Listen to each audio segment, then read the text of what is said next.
ইটো ৰেজাৰেকশ্যন লগা দিনতে ঈশ্বৰৰ পৰা পাপকে খতম কৰি দিছে।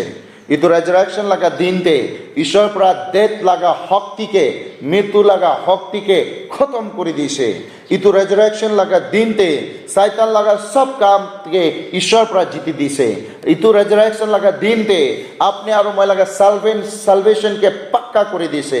ৰেজাৰেকশ্যন লগা ইটো দিনতে ঈশ্বৰৰ পৰা শয়তান লগা সব প্লানকে খতম কৰি কিনে তাই আপনি আৰু মইকে অনন্ত জীবন দিয়া লাগা একটা পাক্কা হওয়া লাগা একটা দিন আছে, বিজয় লাগা দিন আছে, ভিক্টরিয়াস লাগা দিন আছে, যীশু খ্রিস্ট লাগা প্রফেসি ফুলফিলমেন্ট হওয়া লাগা দিন আছে।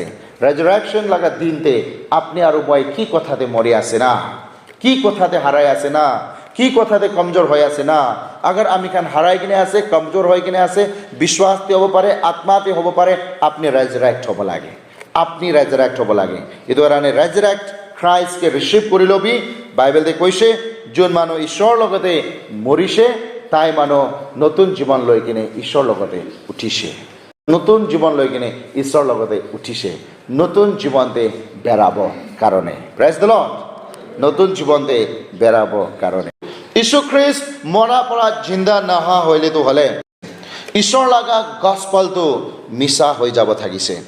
ঈশ্বৰ মৰাৰ পৰা জীয়াই না উঠা হলেতো হলে আমি খান লগা বিশ্বাস বি মিছা মিছি হৈ যাব থাকিছিলে।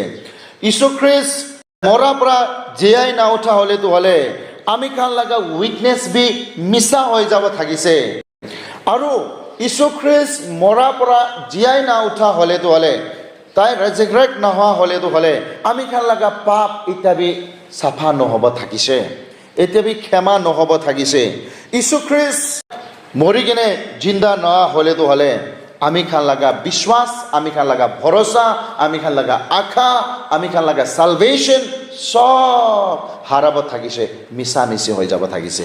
যীশু খ্রিস্ট তাই মৰি কিনে জীয়াই উঠাই দিয়া কাৰণে হে আমি খান আজি ভিক্টৰিয়াছ লাইফ বাচিবলৈ পাৰি আছে। Praise the lord. এতিয়া আমি খান ভিক্টৰিয়াছ লাইফ বাচি থাকে। Romans chapter 6 laga 8. Now if we died with Christ, we believe that we will also live with him. अगर আমি খান ঈশ্বৰ লগতে মৰি যাইছে কলে আমি খান ঈশ্বৰ লাগা ৰেজাৰেকশ্যন দেবে, ৰেজাৰেক্ট হৈ যাব। আজি আমি খান ঈশ্বৰ লগতে আমি খান লগা বিশ্বাসটো কেনেকা হ'ব লাগে কলে দলে মই ঈশ্বৰ লগতে মই লগা পাপকে লৈ কিনে মৰিছে, ইটো বিশ্বাস হ'ব লাগে। আৰু মই লগা পাপকে লৈ কিনে ঈশ্বৰ লগতে মৰিছে আৰু তাই জিন্দা হোৱা টাইমতে মই বি নতুন জীৱনতে জীয়াই উঠিছে, ইটো বিশ্বাস থাকা লাগা খ্ৰীষ্টান হ'ব লাগে। আমি খান দলে না ঈশ্বৰ লগতে পাপ লৈ কিনে মৰি কিনে তাই লগতে নতুন জীৱনতে উঠা খ্ৰীষ্টান আছে দেই। ৰেজাৰেকশ্যন ডে পৰা আপনি আৰু মইকে নতুন মানুহ বনাই দি কিনে আছে। ৰেজাৰেকশ্যন ডে পৰা যীশু খ্ৰিস্ট লাগা ৰেজাৰেকশ্যন লাগা দিনতে আপনি আৰু মই নতুন মানুহ হৈ যা লাগা হৈছে দেই। ইটো কথা জানিব লাগে।